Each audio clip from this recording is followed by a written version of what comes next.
gingivitis or gum disease is not necessarily localized. It starts off somewhere else, and typically it depends on where the tooth is located or the area of inflammation is found. It shows that there's a need for bacterial activity in that area that causes the infection. And the reason is that there are dead cells or damaged or weak cells that are pretty much poisoned by chemicals, substances, waste matter that is not readily removed from the area of the teeth or gums. And if there is any inflammation in a section, part of the gastrointestinal tract, then you will have the same occurrence somewhere in the mouth. The mouth and the gastrointestinal tract are connected. For every tooth, there is a corresponding area in the gastrointestinal tract. And so if there is, for example, inflammation in the ascending colon, somewhere where the appendix is, you will have some inflammation in the middle to back section of the mouth, in the gums or teeth. So we have 32 teeth, and each tooth relates to a vertebra of the spine. So they're all interconnected. If anything is happening in a part of the body that connects to the teeth, then you can expect some inflammatory process going on in that part of the tooth or part of the mouth.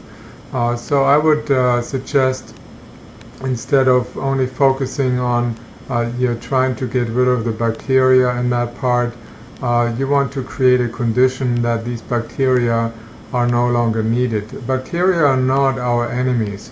They are there to break down damaged or weak cells that are no longer suitable for the body. They're no longer doing a good job. They are pretty much useless, and therefore bacteria come in to infect them and destroy them. So they're doing the job that the body is not capable of doing itself. Given the circumstances, which are congestion in the gastrointestinal tract, poor liver functions, if there's any problem with the frontal teeth, you can expect an issue with the kidneys, where the kidneys are not removing certain waste products like uric acid, which then form crystals or stones.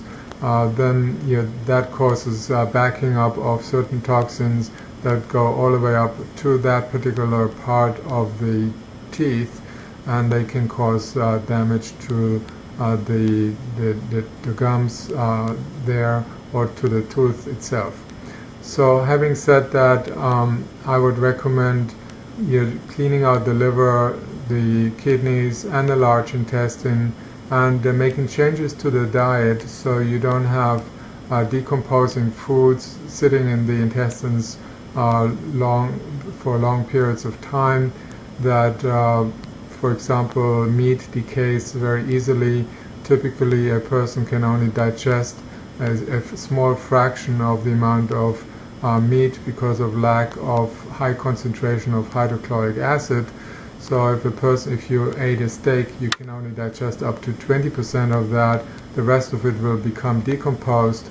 That will eventually cause inflammation or irritation in the lower intestines, where the decomposition takes place. The bacteria that decompose, they produce toxins, and the toxins can then accumulate in the corresponding part of the mouth, the gums, and create an inflammatory condition there as well. So Timeless Secrets of Health and Rejuvenation may give you some clues as to how address the underlying conditions. Always good to go to the root causes of these issues rather than trying to fix the symptoms. and having gingivitis is just a symptom of an underlying condition. Thank you.